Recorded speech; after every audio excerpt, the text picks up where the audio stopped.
तो आज हम करने वाले हैं आधुनिक भारतीय भाषा हिंदी गद्य उद्भव और विकास हिंदी खा। ये हम हिंदी बी के नाम से भी इसको जानते हैं। इसके अंदर आज हम करने वाले हैं अपने हिंदी बी के इंपॉर्टेंट क्वेश्चन को कवर करने वाले हैं। सबसे पहले हम अपने इसके सिलेबस को देख लेते हैं कि किस में से हमारे क्वेश्चंस को पूछा जाएगा। जो हमारी फर्स्ट यूनिट एंड जो इकाई 1 है उसके अंदर जो हमारा फर्स्ट चैप्टर है वो हिंदी गद्य उद्भव और विकास, हिंदी गद्य के विभिन्न रूपों का परिचय, आत्मकथा, यात्रा, साहित्य, रेखाचित्र, व्यंग, संस्मरण। जो हमारी यूनिट फर्स्ट है उसको मैंने जो हमारा हिंदी ए जो था उसके अंदर मैंने इसको कवर करा दिया। एग्जाम जो पूरा हमारा सेम है ये वो आपको चैनल पे हमारी वीडियो मिल जाएगी। ये वाली जो वीडियो है वो हमारी हिंदी ए की है। इसके अंदर जो हमारी फर्स्ट यूनिट है उसको मैंने कवर करवा चुकी हूँ, आप इसको देख सकते हो। इसका लिंक आपको वीडियो के डिस्क्रिप्शन बॉक्स में मिल जाएगा। इसके अंदर हम सेकेंड यूनिट से पढ़ेंगे जो हमारे चैप्टर होने वाले हैं। जो हमारी सेकेंड यूनिट है उसके अंदर हमारा बूढ़ी काकी प्रेमचंद द्वारा ये लिखी गई है। उसने कहा था चंद्रधर शर्मा गुलेरी द्वारा लिखी गई है। चीफ की दावत भीष्म साहनी द्वारा लिखी गई है। जो हमारी थर्ड यूनिट है उसके अंदर जो हमारा फर्स्ट चैप्टर है वो मेले का ऊंट बाल मुकुंद गुप्त द्वारा लिखी गई है। सदाचार का तावीज़ हरिशंकर प्रसाई द्वारा, ठेले पर हिमालय धर्मवीर भारती। और जो फोर्थ यूनिट है वो है हमारी अंधेर नगरी भारतेंदु हरिश्चंद्र द्वारा लिखी गई है। और उसकी फोर्थ यूनिट का सेकंड चैप्टर है वो बिबिया महादेवी वर्मा द्वारा लिखी गई है। तो ये हमारा सारा हो गया जो हमारा सिलेबस है। इसी के अंदर से हमारे को क्वेश्चंस को पूछा जाएगा। इसके जो वेरी इंपॉर्टेंट क्वेश्चन होने वाले हैं उसी को मैं इस वीडियो में कवर करवाऊंगी। सबसे पहले हम अपना फर्स्ट क्वेश्चन देख लेते हैं। हमारा फर्स्ट क्वेश्चन क्या है, कहानी को परिभाषित करते हुए उसके विकास पर प्रकाश डालना है। हमें उसको परिभाषित करना है कहानी को और उसके विकास को हमें बताना है। कहानी एक ऐसी चीज़ है जिसको हम अपने लाइफ में कभी ना कभी ज़रूर सुना होगा। बचपन में हमारे मम्मी पापा या दादा दादी या नाना नानी ने ज़रूर कहानियाँ हमें सुनाई हैं। परियों की कहानी, भूतों की कहानी, अलग अलग तरह की कहानी हमने बचपन में सुनी है ना। हम सभी ने सुनी है कहानियाँ। कहानी क्या करती है, हमारा एक मनोरंजन का साधन है और कहानी एक शिक्षा का भी एक अच्छा साधन है ना। कोई भी कहानी क्या करती है, शिक्षा भी प्रदान करती है और हमें इंटरटेन भी करती है ना। तो कहानी मानव सभ्यता के आदिकाल से ही मनोरंजन एवं आनंद का साधन रही है। शिक्षा प्रदान करने, नीति और उपदेश देने के लिए अच्छे साधन का काम करती है। ठीक है, ये जो कहानी है आदिकाल से ही चल रही है। आदिकाल यानी शुरू से ही, जब से मानव सभ्यता का मतलब कि विकास होना स्टार्ट हुआ है, जब से ही जो कहानियाँ हैं वो प्रचलित हैं, मतलब जब से ही चल रही हैं। आगे देखते हैं हम इसके अंदर क्या है हमारा कहानी का, हम विकास को देखते हैं। हम अपने कहानी का विकास है भाषा लेखन और चित्रकारी के विकास के साथ ही साथ कालांतर में कहानियों का भी जन्म हुआ। जैसे शुरू में क्या हुआ था कि भाषा और लेखन, लिखने की कला हो गई, चित्रकारी की कला हो गई, उनका जब विकास हो रहा था उसी के साथ साथ में क्या हुआ, जो कहानियों का भी विकास होना उसी समय में स्टार्ट हो चुका था। मनुष्य ने धीरे धीरे स्थायी रूप से रहना आरंभ कर दिया था। पहले जब बहुत पहले आप चल जाओगे, मतलब कि बिल्कुल हिस्टोरिकल बैकग्राउंड में जब जाते हैं हम, जब सभ्यता का शुरुआत होना स्टार्ट हुई थी मानव सभ्यता की, जब मनुष्य क्या था एक जगह पे स्थायी नहीं रहता था, वो अलग अलग जगहों पे जाता था खाने की खोज में। जहाँ पे उसको साधन मिलते थे, रहने की जगह मिलती थी, खाने की चीज़ें होती थी, वो वहाँ रहता कुछ दिन, जब वहाँ से ख़त्म हो जाता वो दूसरी जगह चला जाता है ना। इसको हम खानाबदोश के नाम से जानते हैं। लेकिन जब मनुष्य ने एक जगह रहकर स्थायी रहना स्टार्ट कर दिया, जब उन कृषि का विकास होने लग गया, जब लोगों ने, मनुष्य ने जब कृषि को मतलब कि विकास करना स्टार्ट कर दिया था, जब मनुष्य क्या बन गए थे, स्थायी बन गए थे, वो एक जगह पे रहने लगे थे। स्थायित्व ने भाषा और लेखन के विकास को भी बदल दिया। जब लोग मतलब कि एक जगह पे टिक कर रहने लगे, स्थायी रूप से रहने लगे, उसने क्या करा, उनकी भाषा और लिखने की जो कला है उसके विकास में काफ़ी ज़्यादा चेंजेस लाए, मतलब बदलाव आए। जैसे जैसे मतलब ज्यों ज्यों मनुष्य कार्यशील होता गया, जैसे मनुष्य मतलब काम करता गया, तरह तरह की किस्से कहानियों का भी पनपी और कहानियाँ कहना तथा सुनना मानव का आदिम स्वभाव बन गया। मतलब जैसे जैसे मनुष्य मतलब कार्यशील होता गया, उसका विकास होता गया, वैसे वैसे मनुष्य क्या करने लगा, कहानियाँ भी सुनता रहा और उनका मतलब कि कहानियाँ, अलग अलग तरह की कहानियों का भी जन्म हुआ, यानी उनका पनपना स्टार्ट हो चुका था। इसी कारण से प्रत्येक समाज में विभिन्न तरह की स्थायी कहानियाँ आज भी प्रचलित है। मतलब समाज के अंदर आज भी काफ़ी ऐसी कहानियाँ हैं जो मतलब कि बताई जाती हैं आदिकाल की। आरंभ में लेखन पद्धति उतनी समृद्ध नहीं थी, लेकिन भाषा का विकास अपेक्षाकृत उससे जल्दी हो गया। कहानियों को मतलब एक पीढ़ी से दूसरी पीढ़ियों में स्थानांतरित करने की परंपरा शुरू हुई थी। मतलब क्या हो गया था, जब शुरुआती दौर में क्या होता, शुरू से ही लोगों को लिखने की कला यानी जो लिखने की जो पद्धति होती है उसका विकास तो नहीं हुआ था। पहले लोगों ने बोलना सीखा था, यानी भाषा का विकास हुआ था पहले, उसके बाद बहुत सालों बाद जाके लिखने की कला जो थी उसका विकास हुआ था। जब लोगों ने बोलना ही सीखा था, जब मतलब कि भाषा का जब विकास हुआ था, उसी समय से कहानियों का भी विकास हो चुका था। कहानियाँ मतलब कि क्या हो जाती थी, सिर्फ और सिर्फ सुनी जाती थी अनुश्रुतियों के द्वारा, मतलब अनुश्रुति यानी जो ओनली सुनी जाती थी, लिखी नहीं जाती थी। ठीक है, और वही कहानियाँ को क्या हो गई, एक पीढ़ी से दूसरी पीढ़ियों में स्थानांतरित यानी मतलब ट्रांसफ़र होती चली गई, आगे वो बढ़ती चली गई, ऐसा स्टार्ट हो गया। और आगे क्या होता है, ज़्यादातर लोगों को अपने बड़े बुजुर्गों द्वारा कही गई कहानियाँ याद होंगी। मतलब जैसे मैंने बताया शुरू में ही कि जो हमारे बड़े बुजुर्ग यानी जो हमारे दादा दादी नाना नानी होते हैं वो हमें बचपन में कहानियाँ सुनाते हैं, है ना। तो वो कहानियाँ हमें आज भी काफ़ी सारी ऐसी कहानियाँ होंगी जो हमें याद होंगी। जो पहले की जितनी भी कहानियाँ होती थी वो लिखित अवस्था में ना होकर अनुश्रुतियों के रूप में हमें याद हैं। मतलब कि वो ऐसी कहानियाँ आज भी मौजूद हैं जो हमें सुनाई गई हैं, वो लिखित रूप में मतलब कि मौजूद नहीं है, लेकिन लोगों ने सिर्फ उनको सुना है और वही हमने भी सुना है, हमारे दादा वगैरह ने हमें वो सुनाया। मतलब वो एक पीढ़ी से दूसरी पीढ़ी में क्या होती चली गई, वो ट्रांसफ़र होती चली गई, है ना। अब क्या है, हमारा कहानी के जो 5 तत्व होते हैं, पहला जो हमारा आवश्यक तत्व है वो है कथा वस्तु, दूसरा है चरित्र चित्रण, तीसरा है कथोपन कथन और भाषा शैली और उद्देश्य। कथा वस्तु में होता है जो हमारी पूरी कहानी के अंदर जो भी चीज़ें बताई गई हैं पूरा मतलब उसका सार समझे, वो होता है हमारा कथा वस्तु। चरित्र चित्रण में होता है जो भी कहानी के अंदर जितने भी पात्र हैं उनका चित्रण किया जाता है, मतलब उनका चरित्र कैसा है, उनके जो भी उनका महत्व होता है उनके बारे में होता है। कथोपन कथन में क्या होता है, इसके अंदर ये होता है कि जो भी बात उसके अंदर कही गई है, जो मुंह से बोल को उच्चारण किया गया है, उसके ये आता है। इसके अंदर भाषा शैली में आता है कि जो किस भाषा में उस कहानी को लिखा गया है, कौन सी शैली का उसके अंदर कौन सी शैली का प्रयोग किया गया है वो। उद्देश्य में होता है कि जो कहानी लिखी गई है उसका मेन मोटिव क्या है, क्या उद्देश्य है, वो उसके अंदर बताना होता है। इन 5 तत्वों से मिलकर हमारी कहानी तैयार होती है। हम आगे देखते हैं क्या है, बिना इनके किसी कहानी की रचना हो ही नहीं सकती। इन 5 तत्व के बिना किसी भी कहानी की जो रचना है वो नहीं हो सकती है। लेकिन उपन्यासों में भी लगभग इन्हीं तत्वों का इस्तेमाल किया जाता है। जो हमारे उपन्यास होते हैं उसके अंदर भी इन्हीं तत्वों का प्रयोग किया जाता है। ये जो 5 तत्व हमने पढ़े, उपन्यास कहानी का एक विस्तृत रूप होता है जिसमें प्रत्येक सूक्ष्म घटनाओं को विस्तृत वर्णन होता है। उपन्यास में क्या होता है कि वो काफ़ी ज़्यादा विस्तृत होती है, विस्तृत यानी काफ़ी ज़्यादा बड़ी होती है। कहानी जो होती है शॉर्ट में होती है, और जो उपन्यास होता है काफ़ी ज़्यादा लंबा चौड़ा होता है। उसके अंदर जो घटना के बारे में जो बताया गया होता है काफ़ी विस्तृत तरीके से, मतलब काफ़ी ज़्यादा डीपली एक्सप्लेन करके उसके अंदर बताया गया होता है। ठीक है, प्राचीन काल में सदियों तक वीरों तथा राजाओं के शौर्य, प्रेम, न्याय, ज्ञान, वैराग्य, साहस, समुद्री यात्रा, दुर्गम पर्वतीय प्रदेश में प्राणियों का अस्तित्व आदि की प्रचलित कथाएं, जिनकी कहानियां घटनाओं पर आधारित हुआ करती थी, वह कहानियां कहानी के रूप में है। मतलब जो प्राचीन काल में जितने भी राजा रहे हैं उनके बारे में, उनका रहन सहन, उनका प्रेम, न्याय, त्याग और वैराग्य, साहस, उनकी यात्रा वगैरह, उनका रहन सहन के बारे में, उनके राजा के आसपास जो भी चीज़ें घटना घटित होती हैं उनके बारे में जो कहानियाँ प्रचलित हैं वही हमारे को मतलब बता रहे। शुरू में इस तरह की कहानियाँ हुआ करती थी, और काफ़ी ज़्यादा यहाँ पे कहानियों के नाम हमें बता रखे हैं। ये सारे कहानियों के नाम हैं, आपको इसके अंदर से सिर्फ 5-6 कहानियों के नाम याद करने हैं, ओनली उन्हीं को लिखना है। ठीक है, सारी कहानियों के नाम लिखने की ज़रूरत नहीं है आपको। अब आगे क्या है, प्रेमचंद ने कहानी की परिभाषा इस प्रकार से की है। जो प्रेमचंद ने, इसको आपको लिखना होगा, इनका नाम लिख के उन्होंने जो कहानी लिखी है, कहानी को परिभाषित किया है, वो किस तरीके से किया है।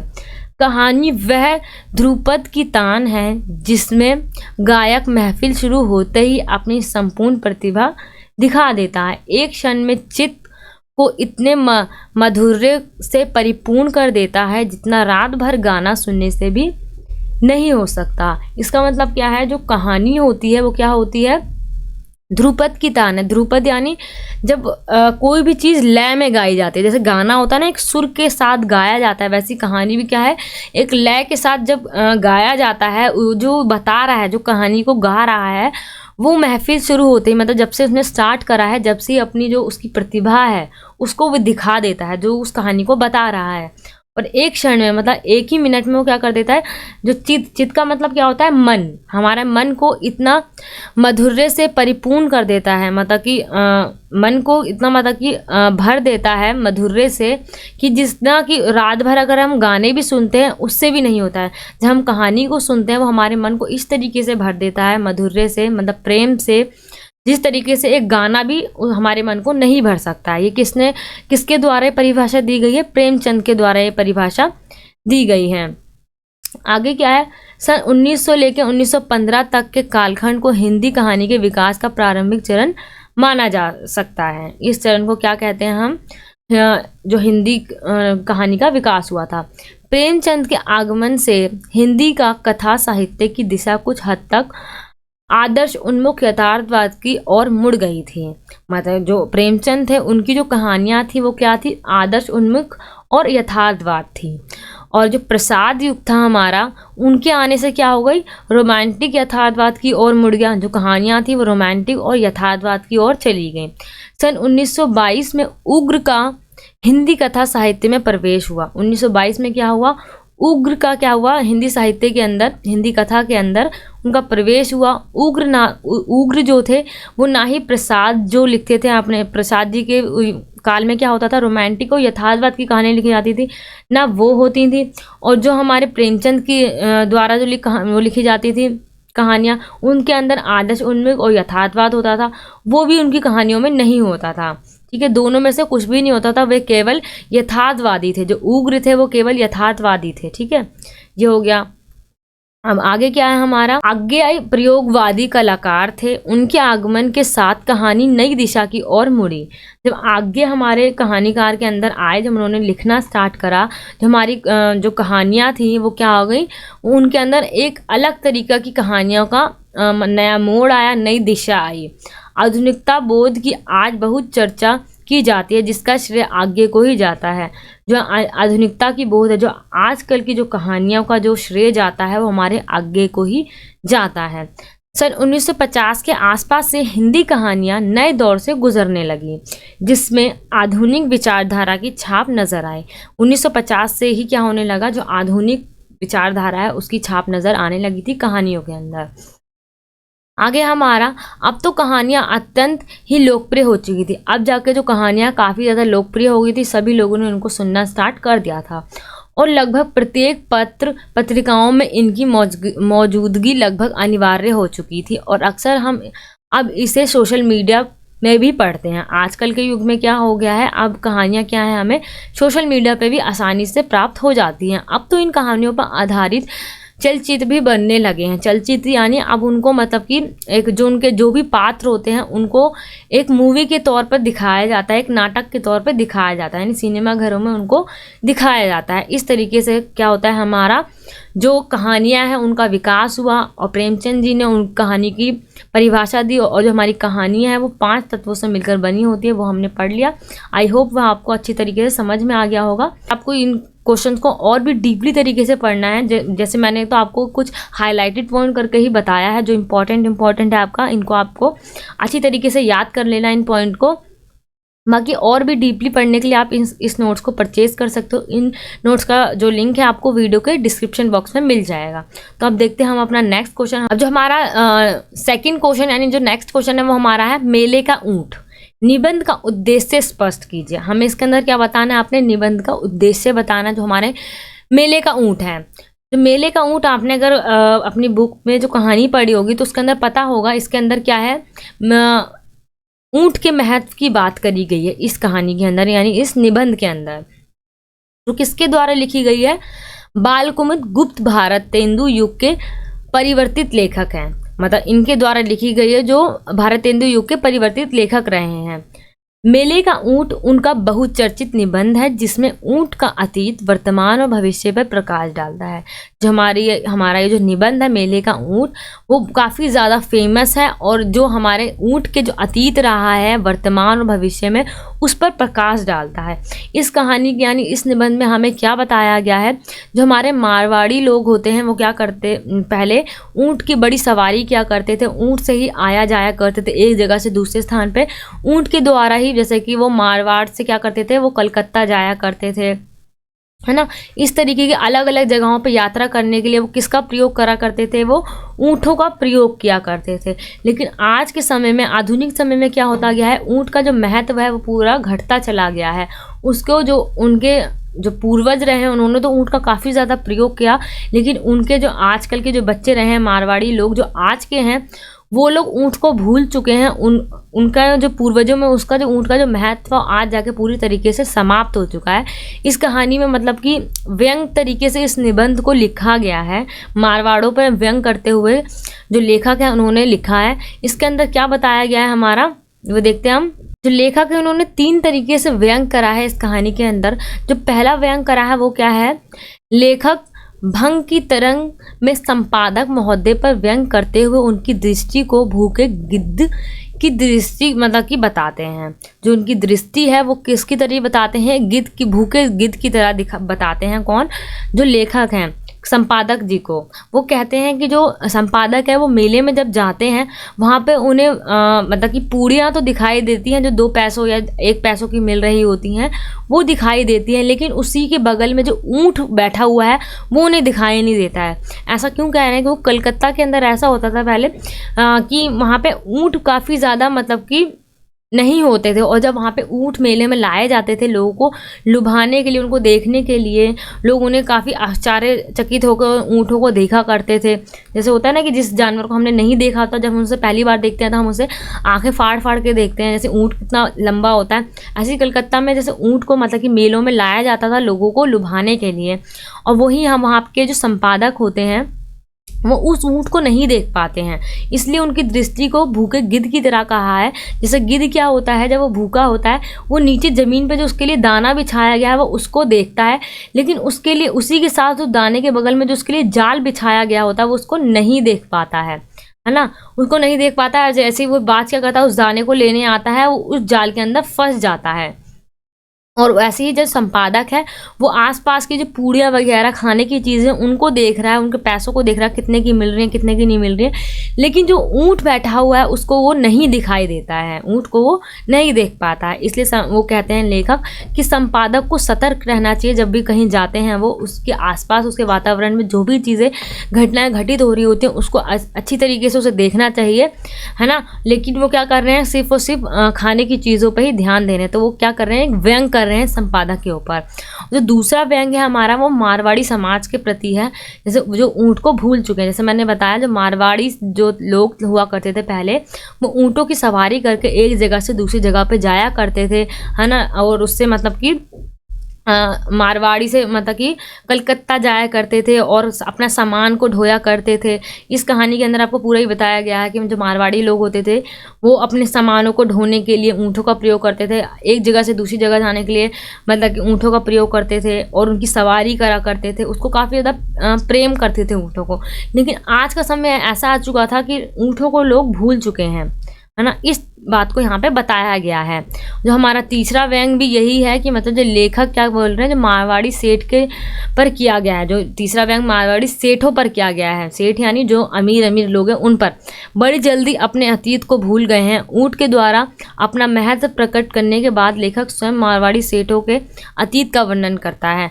जो उन पर व्यंग करते हुए जो मारवाड़ी सेठ जो पूर्वज रहे हैं, आज के जो बच्चे हैं उनके जो पूर्वज रहे हैं, दादा परदादा वगैरह, उनके बारे में बताता है कि ऊँट की वो किस तरीके से सवारी क्या करते थे, कैसे एक जगह से दूसरी जगह जाया करते थे, अपने सामानों को ढोया करते थे, उससे प्रेम करा करते थे, अपने घर के अंदर सबसे पहले वो ऊँट को रखा करते थे, उसकी मतलब कि देखभाल किया करते थे। ऊँट के महत्व को इसके अंदर बताया गया है। ऊँट को यदि मारवाड़ में रहना है तो उससे चाहिए कि वह इन सेठों का गुणगान करे, गुणगान से प्रसन्न होकर जो मारवाड़ी लोग हैं, मारवाड़ी सेठ हैं, वो ऊँट का सम्मान ही नहीं करेंगे वरन हीरे पहनने की नकलें और सोने की गठिया बनवाकर बड़ा बना देंगे।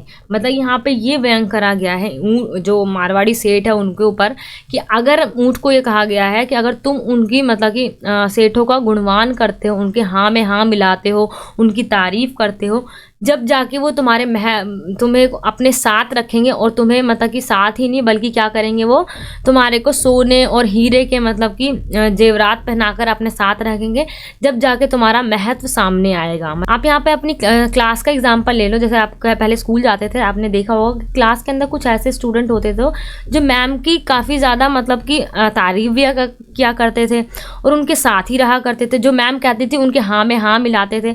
ऐसे यहाँ पे राजनेताओं पर व्यंग किया गया है कि जैसे राजनेता होते हैं उन पर काफ़ी सारे उनके जो चाटुकारिता होते हैं वो उनकी गलत बातों पर भी क्या करते हैं, उन पर हाँ में हाँ मिलाते हैं, उनकी चाटुकारिता करते हैं, उनका गुणगान करते हैं, जब जाके जो उनके महत्व को बढ़ाया जाता है, उनको समझा जाता है। यहाँ पर उन मारवाड़ी सेठ हैं उन पर व्यंग किया गया है ऊँट के प्रति कि अगर ऊँट उनके गुणगान करेगा, जब जाके ऊँट के महत्व को समझा जाएगा, जब ऊँट को वो साथ रखेंगे। इस कहानी के अंदर यही बताया गया। इसका उद्देश्य यही है कि जब तक जो सेठ वगैरह होते हैं उनका हम गुणगान नहीं करते हैं, जब तक वो किसी को अपने साथ नहीं रखते हैं, उनको मतलब धत्कार देते हैं, अपने से अलग रखते हैं, जो उनके पूर्वजों ने जैसे ऊँट का महत्व को समझ के उनको अपने साथ रखा था हमेशा, और उसके वजह से ऊँट की वजह से ही वो एक जगह से दूसरी जगह जाया करते थे, उसकी सवारी किया करते थे, और उसको आज वो लोग जो हैं, सेठ लोग जो हैं, वो भूल चुके हैं पूरी तरीके से।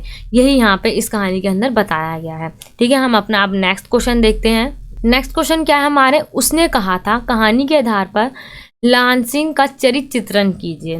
चरित्र चित्रण यानी जैसे मैंने बताया, किसी भी कहानी के अंदर जब कोई पात्र आता है उसके बारे में बताना कि उसका कैसा व्यवहार रहा है, किस तरीके का उसका बिहेवियर को दिखाया गया कहानी के अंदर, उसी को चरित्र चित्रण कहा जाता है। ठीक है, इसके अंदर हमें लांसिंग के चरित्र चित्रण के बारे में बताना है। ठीक है, तो सबसे पहले इसके चरित्र चित्रण में जो पहला पॉइंट जो हमारा आता है वह क्या आता है, प्रत्युत्पन्न मतिमान। प्रत्युत्पन्न मतिमान का मतलब क्या होता है कि जो व्यक्ति बहुत ज़्यादा सजग हो, बुद्धिमान हो, और मतलब जल्दी से जो भी सिचुएशन चल रही है उसको संभालने की कोशिश करे। जैसे कि हमने इस कहानी के अंदर यानी इस चैप्टर के अंदर देखा था, जब जो हमारे इस कहानी के अंदर हमारे फर्स्ट वर्ल्ड वार की बात की गई है, जो 1914 में से लेकर 1918 में हुआ था, उसकी बात की गई है इस कहानी के अंदर। उस कहानी में क्या हुआ था कि जो हमारे भारतीय सेना थी वो किसकी तरफ से, उस समय हम गुलाम हुआ करते थे, तो वो ब्रिटिश सेना की तरफ से, मतलब ब्रिटिशों की तरफ से जो भारतीय सेना थी वो जर्मन से लड़ने गई हुई थी फ्रांस के अंदर।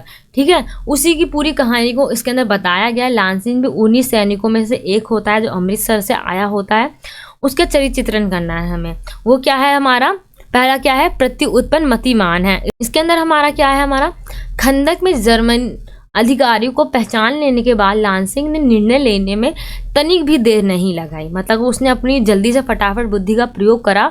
जैसे उसने पहचाना कि जो ये अधिकारी है वह एक जर्मन अधिकारी है जो यहाँ पे घुस आया है, वो फटाफट क्या करता है, वजीर सिंह को जाकर सूबेदार को लौटाने के लिए वापस भेज देता है कि उनको वापस से बुला लिया जाए। उसमें तनिक सी भी देर सारी खंदक को उड़ा देती। अगर वो ज़रा सी भी देर करता तो जो वहाँ पे जो जर्मन अधिकारी आया था वो पूरी खंदक यानी जो पूरा जो जहाँ पे लोग सिपाही बैठे हुए थे वहाँ पे उस खंदक को पूरी तरीके से उड़ा देता, सबके प्राण ले लेती। और जब उसको उड़ा दिया जाता, जितने भी वहाँ पे सैनिक बैठे हुए थे वो सब मर जाते। उसने मूर्छित जर्मनी अफसर के जेबों की तलाशी लेकर सारे कागज़ भी निकाल लिए। उसने फटाफट क्या करा कि जो जर्मन अधिकारी आया था उसकी जेबों की तलाशी ली, उसके पास जितनी भी कागज़ वगैरह थे उसको निकाल के अपने पास रख लिया। तो इसलिए हम कह सकते हैं जो लांसिंग था काफ़ी ज़्यादा बुद्धिमान था। नेक्स्ट पॉइंट क्या है हमारा, इसका लांसिंग का जो हमारा सेकंड पॉइंट है ये कर्तव्यनिष्ठ था। कर्तव्यनिष्ठ क्यों था, जैसे कि हमने देखा कि जो भी उसके कर्तव्य थे, जो उसके देश के प्रति जो कर्तव्य थे, जो सूबेदारनी ने उसको वचन लिया था उसका कर्तव्य हो गया, वो सारे उसने कर्तव्य काफ़ी अच्छी तरीके से निभाए थे। लांसिंग की कर्तव्यनिष्ठता की प्रशंसा की जानी चाहिए। खंदक में खड़े होकर जहाँ एक और वह सिपाहियों के कर्तव्य का निर्वाह कर रहा था, वहीं दूसरी ओर बीमार साथी के प्रति भी अपने कर्तव्य का निर्वाह कर रहा था। जब वो लड़ाई वहाँ पर लड़ रहा था खंदक के अंदर, वहाँ पे वो मतलब कि वो उसका कर्तव्य निभा रहा है, और दूसरी ओर जो उसके साथी है, एक साथी जो सूबेदारनी का बेटा था, वो बीमार था, तो उसके मतलब कि उसके प्रति उसकी मतलब देखभाल करता है, उसको मतलब कंबल उड़ा देता है, अपनी जर्सी दे देता है, उसको मतलब सही करने के लिए वो पूरी कोशिश करता है। तो वो मानवता का कर्तव्य था, वो उसको भी निभा रहा था। और जब उसको दो घाव जब लग जाते हैं, उसको चोट लगने के बाद भी वह अपने कर्तव्य को नहीं भूला, वो लड़ता रहा। प्रेम के क्षेत्र में भी उसने अपने कर्तव्य का निर्वाह किया, मतलब उसने जो प्रेम का क्षेत्र था उसको भी उसने पूरी बखूबी तरीके से उसको निभाया। सूबेदारनी को उसने जो वचन दिया था उसे भी उसने पूरी तरह निभाया। जो भी उसने वचन दिया था कि वो उसके पति और उसके बेटे की रक्षा करेगा वहाँ पर उस लड़ाई के अंदर, उसने वो उस कर्तव्य उस वचन को पूरी अच्छी तरीके से भी निभाया। तो हम क्या कह सकते हैं कि जो लांसिंग था वो काफ़ी ज़्यादा कर्तव्यनिष्ठ था। नेक्स्ट हमारा क्या है इसी का थर्ड, त्यागी। लांसिंग के त्याग का बहुत अच्छा उदाहरण, लांसिंग जो है वो त्याग का बहुत अच्छा उदाहरण है। जैसे कि उन्होंने बोस सिंह की रक्षा करी, उसने उसको खुद को भी ठंड लग रही थी लेकिन उसने अपने आप को छोड़कर उसने दूसरे व्यक्ति यानी जो बोस सिंह था, जो सूबेदारनी का बेटा था, उसकी रक्षा करी, उसको जर्सी वगैरह दे दी। खंदक में ठंड होने पर अपना कंबल, ओवरकोट और जर्सी तक बोस सिंह को दे दी थी उसने। स्वयं एक कुर्ते में ही खड़ा रहा। दूसरी ओर उसने अपने प्रेम के लिए अपना जीवन दांव पर लगा दिया। जो सूबेदारनी से वचन किया था, मतलब बचपन का वो समझ लो उसका प्रेम था, वो उसको जो वचन दिया था उसके वजह से उसने क्या कर दिया, अपना पूरा जीवन दांव पे लगा दिया। वो उस लड़ाई के अंदर उसकी लास्ट में जाकर मृत्यु हो जाती है। सूबेदारनी ने जो चाहा था लांसिंग ने वही किया। अब जो हमारा थर्ड है वो हमारा क्या है, वो एक साहसी है, बहुत साहसी था। जर्मन अफसर ने धोखे से सूबेदार को खंदक से दूर भेज दिया। खंदक में केवल 8-10 सिपाही रह गए थे। जर्मन सिपाही के आक्रमण करने पर उसने अपना साहस नहीं खोया। जब जर्मन सिपाही उस पर आक्रमण कर देते हैं, वो जब अपना साहस नहीं खोता, उनसे डटकर सामना करता है। उसे जब घाव भी लग गए थे फिर भी वो खड़ा होकर जर्मन को मार रहा था। वह 70 जर्मन सिपाहियों का साहस के साथ सामना करता रहा। उसके साहस का एक उदाहरण बचपन में ही मिलता है, जब एक लड़की को घोड़े की टांगों के बीच से निकालकर दूर खड़ा कर दिया। जो एक लड़की यानी जो सूबेदारनी जब उसे बचपन में मिलती है बाजार में, तो उसको जब उसके ऊपर जो घोड़े ने अटैक करा था, उसको मतलब टांगों से दबाने वाला था, उसी समय में क्या करता है लांसिंग, वो बीच में आकर उससे लड़ता है और घोड़े को साइड में कर लड़की को बचाकर ले जाता है। स्वयं उसमें फंस गया था, है ना। तो हम उसको बचपन से ही देख सकते हैं कि जो लांसिंग है वो बचपन से काफ़ी ज़्यादा साहसी, त्यागी, कर्तव्यनिष्ठ रहा है। तो हम कह सकते हैं जो हमारा क्या हो गया, लांसिंग का हमारा चरित्र चित्रण हो गया। ठीक है, अब नेक्स्ट देखते हैं हमारा नेक्स्ट क्वेश्चन कौन सा है। नेक्स्ट क्वेश्चन है हमारा, सदाचार का ताबीज निबंध भ्रष्टाचार की समस्या पर तीखा चोट है, इस कथन का विश्लेषण कीजिए। इसके अंदर भ्रष्टाचार के ऊपर बात कही गई है इस निबंध के अंदर कि किस तरीके से भ्रष्टाचार बढ़ता ही जा रहा है दिन प्रतिदिन। जब ये कहानी लिखी गई थी, जब भी आज के समय में आप देखते हो कि भ्रष्टाचार कितना ज़्यादा बढ़ चुका है।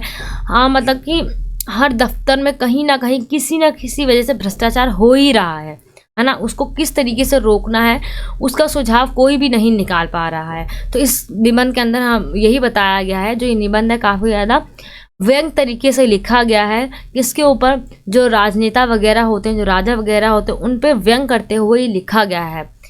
व्यंग कला का बेहद सुंदर उदाहरण है ये, है ना। व्यंग यानी उन पर कटाक्ष मारते हुए लिखा गया है। भ्रष्टाचार का बोलबाला था, प्रजा त्रस्त थी। यहाँ पे एक ऐसे राज्य की बात की गई है जहाँ पे भ्रष्टाचार काफ़ी ज़्यादा हो रहा था, जिस वजह से वहाँ की जनता जो थी काफ़ी ज़्यादा परेशान थी। राजा कहता है कि मैंने तो भ्रष्टाचार देखा ही नहीं। राजा कहता है, जब राजा को पता चलता है कि उसके राज्य के अंदर भ्रष्टाचार काफ़ी ज़्यादा फैल गया है, तभी वो कहता है कि मैंने तो भ्रष्टाचार को देखा ही नहीं है। अपने सिपाहियों को कहता है कि अगर तुम्हें कभी भी भ्रष्टाचार दिखे तो उसका एक नमूना मुझे भी दिखाना। तो उसका एक चाटुकारता है, यानी उसका दरबारी क्या कहता है राजा से कि ये जो भ्रष्टाचार है काफ़ी बारीक चीज़ है। बारीक चीज़ें यानी काफ़ी ज़्यादा निचली अवस्था से चली आ रही है, वो आपको नहीं दिखेगी। आपने हमेशा विराटता देखी, यानी काफ़ी बड़ी बड़ी चीज़ें देखी हैं, और इतनी बारीक चीज़ जो है वो आपकी आंखों को नहीं दिख पाएगी। आखिरकार विशेषज्ञों को बुलाया गया। फिर राजा क्या करता है, जो विशेषज्ञ होते हैं कि मतलब कि इस प्रॉब्लम के सॉल्यूशन के लिए विशेषज्ञ बुलाए जाते हैं कि किस तरीके से भ्रष्टाचार को रोका जाए, कैसे इस समस्या का हल किया जाए, इसलिए विशेषज्ञों को बुलाया जाता है। अब विशेषज्ञ क्या करते हैं, विशेषज्ञ पूरी खोजबीन करते हैं और विशेषज्ञ ये बताते हैं कि जो ठेकेदार हैं, ठेकेदारों के वजह से ही जो भ्रष्टाचार है वो काफ़ी ज़्यादा फैल रहा है। अगर ठेकेदारी को ख़त्म कर दिया जाएगा तो भ्रष्टाचार भी रुक जाएगा। ठीक है, ऐसा वो कहता है। ठेकेदार होगा तो अपने नफ़े के लिए, यानी अपने प्रॉफिट यानी मुनाफे के लिए अधिकारियों को घूस देगा। लोग तंगहाल होकर उस घूस को ले लेंगे। छोटे और बड़े सबके बीच भ्रष्टाचार के दो प्रमुख कारण रहे हैं। एक क्या है, मुनाफा, दूसरा क्या है, तंगहाली। तंगहाली यानी कुछ लोग क्या करते हैं, अपने मुनाफे के लिए लोगों को पैसे देते हैं, तो वही भ्रष्टाचार है। तंगहाली यानी जो कोई गरीब व्यक्ति है, जो परेशान है, वो उस वजह से पैसे ले भी लेता है, उस वजह से भी क्या हो रहा है, हमारा भ्रष्टाचार होता है। दो वजह से हमारा भ्रष्टाचार हो रहा है, एक हमारा मुनाफे की वजह से, एक तंगहाली की वजह से। जब कोई अपने प्रॉफिट के लिए लोगों को पैसा दे रहा है, एक मतलब कि मजबूरी में पैसा ले रहा है, इस वजह से भ्रष्टाचार बढ़ रहा है। इसलिए जो विशेषज्ञ होते हैं ठेकेदारी को ख़त्म करने के लिए बोलते हैं राजा से। लेकिन उसका राजा का एक दरबारी कहता है, क्या कहता है कि अगर हम ऐसा करेंगे कि ठेकेदार को अगर हम ख़त्म कर देंगे तो सारी व्यवस्था में क्या हो जाएगा, उलटफेर आ जाएगा, जिस वजह से पूरी व्यवस्था ख़राब हो जाएगी। तो वो एक मतलब कि वो सुझाव देता है कि अगर हम ऐसा करते हैं, अगर हम हल्का फुल्का सुधार करते हैं और धीरे धीरे भ्रष्टाचार को दूर करने की कोशिश करते हैं, तो इस तरीके से ऐसा होता है। दरबारी एक साधु को पकड़ कर लाते हैं। कुछ देर बाद क्या करते हैं, एक साधु को पकड़ कर लाते हैं जो गुफा के अंदर तपस्या कर रहा होता। उन्होंने सदाचार का ताबीज़ खोजा। उन्होंने, जो साधु होता है उसने सदाचार का ताबीज़ बनाया था। सदाचार यानी एक जो अच्छा व्यक्ति, सदाचारी यानी अच्छा और बुरे कामों से बचने वाला व्यक्ति। साधु ने बताया कि इस ताबीज़ को बांधते ही मनुष्य की आत्मा से उठने वाली बुरी आवाज़ें दब जाती हैं। जो भी उसके अंदर की जो भी बुराई है वो पूरी तरीके से समाप्त हो जाएगी अगर जो भी व्यक्ति इस ताबीज़ को बांध लेगा। तो यहाँ पे ये पूरी बातें जो हो रही हैं पूरे व्यंग के तरीके से बताई जा रही हैं कि ऐसा कभी हो सकता है कि मतलब ताबीज़ बांधने से जो उसके अंदर की बुरी बातें वो ख़त्म हो जाए। नहीं, जब तक व्यक्ति खुद अपने आप को नहीं सुधारने की कोशिश करेगा, जब तक वो कैसे सुधर सकता है। और जो भ्रष्टाचार है वो किसी ताबीज़ से तो नहीं रुक सकता है। जब तक जो राजा है, जो हमारे जो राजनेता है, जो हमारे पर शासन कर रहे हैं, वो ठीक तरीके से अपना जो शासन को संचालित नहीं करेंगे, भ्रष्टाचार को नहीं रोकेंगे, जब तक वो भ्रष्टाचार को नहीं रोक सकते हैं। तो राजा ने क्या करा, सिर्फ ढोंग के लिए कि हाँ मैं कुछ कर रहा हूँ भ्रष्टाचार के लिए, मतलब कि एक सुझाव निकाला, वो भी ताबीज़ का सुझाव, एक अंधविश्वास की तरह वो मुड़ चला। आदमी सदाचारी बन जाता है। उसने ये बताया साधु ने कि जब उस ताबीज़ को बांध लेगा वो आदमी क्या बन जाएगा, सदाचारी व्यक्ति बन जाएगा। साधु को ताबीज़ बनाने का ठेका दे दिया गया। अब बात वहीं पे आ गई कि साधु को इस बात का ठेका दे दिया गया। अब ठेका दे दिया गया यानी जब ठेके पे कोई भी चीज़ बनाई जाती है उसके प्रॉफिट के लिए लोग क्या करते हैं, झूठ बोलते हैं, पैसा लेते हैं। इससे भ्रष्टाचार और ज़्यादा फैलता है। ठेके पर ताबीज़ बनाए गए और लोगों के लिए उन्हें बांधना कानूनी अनिवार्य कर बना दिया गया। मतलब राजा ने क्या कर दिया कि जो भी जो ताबीज़ है उसको बांधना अनिवार्य कर दिया कि जो भी उसकी प्रजा है सभी लोग इस ताबीज़ को बांधेंगे ही बांधेंगे, उसको अनिवार्य कर दिया। अब आगे क्या होता है, राजा क्या करता है, इस ताबीज़ का जो इस्तेमाल कर रहे हैं लोग, उसकी वजह से कि उसका कुछ असर हो भी रहा है कि नहीं हो रहा है, उसकी वजह से क्या करता है राजा, भेष बदल कर आम पब्लिक यानी पूरी अपनी प्रजा में जाता है राज्य में घूमने, और क्या करता है उस ताबीज़ का जो असर हुआ है नहीं है उसको चेक करने जाता है। जिस दिन वो गया था पहली बार जब राजा जाता है, उस दिन महीने की दूसरी तारीख थी, है ना, कोई भी महीना चल रहा हुआ उसकी दूसरी तारीख थी। और वो देखता है कि कर्मचारी ने एक व्यक्ति को फटकार लगाई कि घूस लेना पाप है। और ये बात सुनकर राजा क्या हो जाता है, काफ़ी ज़्यादा खुश हो जाता है, प्रसन्न हो जाता है कि हाँ, उसको लगता है कि हाँ ताबीज़ का असर तो हो रहा है। लेकिन एक दिन वो फिर से दोबारा से उसका मतलब कि कैसा चल रहा है ये सब पूरे प्रजा के अंदर, वो वापस से जाता है ये भेष बदल कर देखने। और उस दिन क्या होता है, कर्मचारी ने इस बार घूस ले ली थी। राजा ने अपना असली परिचय देते हुए पूछा कि आज ताबीज़ नहीं बांधा क्या? वो पूछता कि ताबीज़ नहीं बांधा है क्या? कर्मचारी कहता है बांधा है। फिर राजा क्या करता है, ताबीज़ में कान लगाकर सुनता है। ये आवाज़ क्या, वहाँ से आवाज़ क्या आ रही होती है, आज 31 है, आज तो ले ले। मतलब यहीं पे इस निबंध का अंत हो जाता है, ये कहानी यहीं पे समाप्त हो जाती है कि आज तो 31 है, आज तो ले ले। मतलब कि जो राजा था वो मतलब कि इसका जो ठोस तरीके से इस परेशानी का जो हल था वो नहीं निकाल पाया। वो अंधविश्वास की तरफ जाकर उसने क्या करा, ताबीज़ को ढूंढा, अंधविश्वास की तरफ ताबीज़ को ढूंढा और वही अनिवार्य कर दिया लोगों को बांधने के लिए। और लास्ट में क्या आता है कि जो सैनिक वगैरह होते हैं, जो लोग होते हैं, वो 31 तारीख को क्या करने लग जाते हैं, यानी एंड में आके लोग जब परेशान होने लग जाते हैं, जब उनके अंदर तंगहाली आ जाती है, तो और मुनाफे के लिए लोग क्या करने लग जाते हैं, वापस से क्या करने लग जाते हैं, भ्रष्टाचार यानी पैसे यानी घूस को लेने लग जाते हैं। तो वो उसका अंत नहीं हो पाता। यही इस चैप्टर में जो इस निबंध में व्यंग बताया गया है कि जो राजा है वो ठीक तरीके से इसका सॉल्यूशन नहीं करता है। वो आज के समय में जो हमारे मतलब कि आज के जो राजनेता है उन पर भी ये बात पूरी तरीके से प्रासंगिक है, यानी आज भी इसका काफ़ी ज़्यादा महत्व है। जिस तरीके से आज के समय में भ्रष्टाचार काफ़ी ज़्यादा है हमारे आधुनिक समय में, और जो हमारे जो नेता वगैरह हैं वो उसके सोल्यूशन यानी उसके हल के लिए कोई भी काम नहीं करते हैं। वो ऊपरी दिखावे के लिए करते हैं, कुछ भी छोटा मोटा सोल्यूशन निकाल के और जनता को दिखाते हैं कि हाँ हम कुछ काम कर रहे हैं, लेकिन वो ठीक तरीके से काम नहीं करते हैं। ऐसे ही इसमें जो राजा को दिखाया गया था, अगर वो चाहता तो वो ठेकेदारी बंद करवा कर, जैसे विशेषज्ञों ने बताया था, उसको बंद करवा के भ्रष्टाचार को थोड़े थोड़े धीरे धीरे करके उसको रोक सकता था। लेकिन वो अपने स्वार्थ के लिए, जैसे उसको जो दरबारी होता है वो कहता है ना कि अगर हम ऐसा करेंगे तो जो हमारी पूरी व्यवस्था है उसमें उलटफेर हो जाएगा, वो अपने स्वार्थ के लिए ऐसा नहीं करते हैं। जो राजनेता वगैरह होते हैं वो अपने स्वार्थ के लिए इसको नहीं रोकते हैं और वो हल्का फुल्का सा मतलब कि कोई भी सुधार के लिए सोल्यूशन निकालते हैं और उसका दिखावा करते हैं, जिस वजह से भ्रष्टाचार नहीं रुक पाता है, वो दिन प्रतिदिन और ज़्यादा बढ़ता जा रहा है। इसी को हमारे इसमें बताया गया। अब हम अपना नेक्स्ट क्वेश्चन देखते हैं। नेक्स्ट क्वेश्चन हमारा क्या है, अंधेर नगरी नाटक में निहित व्यंग को स्पष्ट कीजिए। जो अंधेर नगरी नाटक है वो हमारा भारतेंदु द्वारा लिखा गया है, इसके अंदर जो व्यंग है उसको स्पष्ट करना है। इस कहानी में भी ये एक राजा की कहानी है कि किस तरीके से राजा क्या होता है, एक मतलब कि मंद बुद्धि होता है, एक चौपट राजा होता है जो लास्ट में खुद ही फांसी पर चढ़ जाता है। उस पूरी जो घटना है वो व्यंग है, उसको हम समझते हैं कि जो आज के समय में भी प्रासंगिक है, उसको लेते हुए हमें चलना है। तो चलिए देखते हैं हम अपना ये वाला क्वेश्चन। यहाँ पे क्या है कि राजा जो है, राजा के बारे में नाटक बताता है कि वह चौपट है। चौपट यानी वो बुद्धिमान नहीं, वो मंद बुद्धि है। वो सिर्फ क्या है, भोग विलास में डूबा रहता है। भोग विलास यानी जो उसके पास जो इतना पैसा है वो उस सब में इतना मगन हो चुका है, उसके अंदर भोग विलास में पूरी तरीके से डूब चुका है, उसको अपनी प्रजा की कुछ नहीं पड़ी है। वो ढोंग करता है अपनी प्रजा को मतलब कि न्याय दिलाने का। इस तरीके से इस कहानी में बताया गया है। हर समय क्या कर रहता है, वो नशे में धुंध रहता है और वह आत्म केंद्रित है। आत्म केंद्रित यानी वो सिर्फ और सिर्फ अपने बारे में सोचता है। वो एक मतलब कि एक स्वार्थी व्यक्ति है, हम कह सकते हैं। स्वार्थी व्यक्ति होता है ना कि मतलब सेल्फिश, जिसे हम कहते हैं कि जो सिर्फ अपने अपने बारे में सोचता है और लोगों के बारे में नहीं सोचता है, वैसे ही।